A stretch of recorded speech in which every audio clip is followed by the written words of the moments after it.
हर खबर पर होगी आपकी पकड़। डाउनलोड कीजिए एबीपी लाइव ऐप।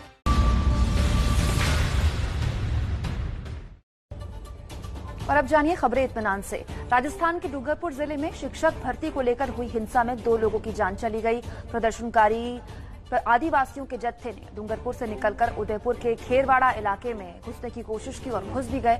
यहां भी 2 दिनों तक भारी हिंसा हुई। कई वाहनों को आग के हवाले कर दिया गया, दुकानों में तोड़फोड़ की गई। हालांकि अब फिलहाल यहां शांति है, लेकिन तनाव को देखते हुए राज्य सरकार ने केंद्र से रैपिड एक्शन फोर्स की मांग की है। राजस्थान के डूंगरपुर जिले में जारी तनाव का असर उदयपुर जिले में भी देखा जा सकता है। यहां के ऋषभदेव कस्बे के लोगों की रात कल भारी तनाव के बीच गुजरी। उपद्रवियों ने संभावित हमले को देखते हुए लोग रात भर गश्त करते रहे। दरअसल आदिवासियों के आंदोलन की आड़ में अब इस इलाके में, इस कस्बे में बिल्कुल ठीक सामने पहाड़ी में उपद्रवियों का झुंड डटा हुआ है, जो कि कस्बे पर हमले की ताक में वहां मौजूद है। जम्मू कश्मीर के पुलवामा की बात करते हैं। यहां आतंकियों के खिलाफ सुरक्षा बलों का एनकाउंटर हुआ, जिसमें 2 आतंकियों को सुरक्षा बलों ने मार गिराया। इस एनकाउंटर के दौरान एक जवान भी घायल हुए हैं। घायल जवान को एक आतंकी की गोली लगी, जो कि उनके पैर में लगी। ये एनकाउंटर पुलवामा जिले के सबूरा गांव में हुआ। ऑपरेशन खत्म होने के बाद सुरक्षा बलों का ज्वाइंट सर्च ऑपरेशन जारी है।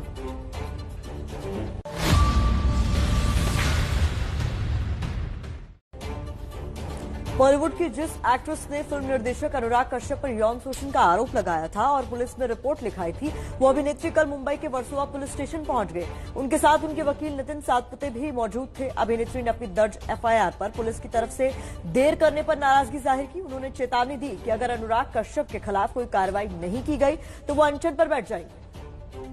मुंबई में चल रही एनसीबी की ड्रग्स जांच के बीच फिल्मकार करण जौहर भी कल मुंबई लौट आए। वो गोवा से मुंबई आए। अभी ये तय नहीं है कि एनसीबी करण जौहर को भी समन भेज सकती है या नहीं। करण जौहर के घर 2019 में हुई पार्टी के वीडियो की फोरेंसिक रिपोर्ट भी एनसीबी को मिल चुकी है, जिसमें साफ है कि वीडियो में कोई छेड़छाड़ नहीं की गई है। करण जौहर पहले ही कह चुके हैं कि उनके घर में ही पार्टी हुई थी, लेकिन उसमें कोई भी ड्रग्स का सेवन नहीं कर रहा था। रामलला के बाद श्रीकृष्ण विराजमान को लेकर मुहिम शुरू हो गई है। मथुरा की अदालत में एक सिविल मुकदमा दायर किया गया, जिसमें श्रीकृष्ण विराजमान की तरफ से जन्मभूमि को मुक्त करवाने की गुहार लगाई गई है।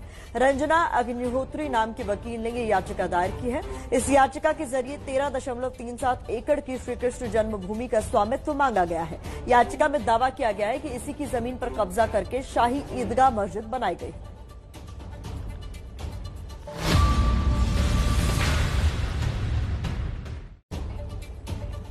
बिहार में रामविलास पासवान की लोक जनशक्ति पार्टी यानी कि एलजेपी का अकेले चुनाव लड़ना लगभग तय है। सूत्रों के मुताबिक एलजेपी ने 143 सीटों पर लड़ने की तैयारी कर ली है।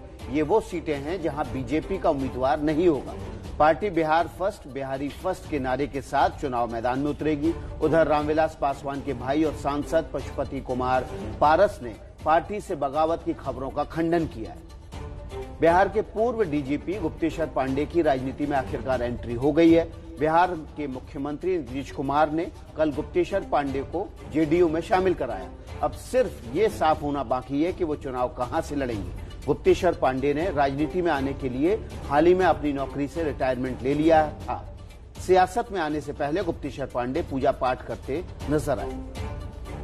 बिहार के आरा में युवा जेडीयू के महासचिव प्रिंस बजरंगी और उनके एक साथी को बदमाशों ने गोली मार दी। इस वारदात में प्रिंस बजरंगी के साथी मिथुन कुमार की मौत हो गई है। वहीं प्रिंस बजरंगी को अस्पताल में भर्ती कराया गया है। ये वारदात नवादा इलाके के जगदेव नगर मोहल्ला में हुई। बताया जा रहा है कि प्रिंस बजरंगी ने अपने लिए सुरक्षा की मांग की थी, लेकिन उन्हें सुरक्षा नहीं मिल पाई।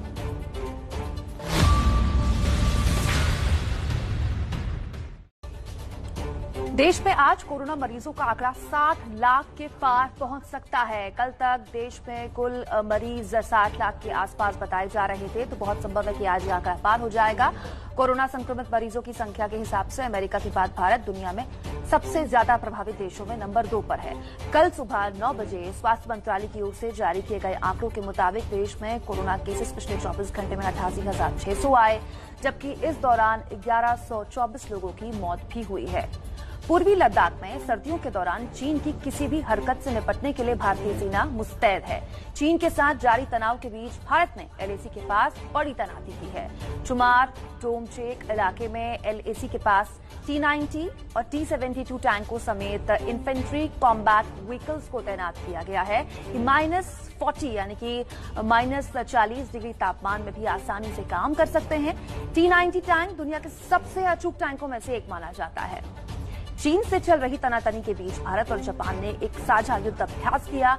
खुद भारतीय नौसेना ने जापान के साथ साझा युद्ध अभ्यास का वीडियो जारी किया है। युद्ध अभ्यास उत्तरी अरब सागर में किया गया। ये युद्ध अभ्यास भारत की तरफ से चीन को एक संदेश भी है। इस युद्ध अभ्यास में भारतीय नौसेना के साथ जापान के मॉरिटाइम सेल्फ डिफेंस फोर्स भी शामिल थी।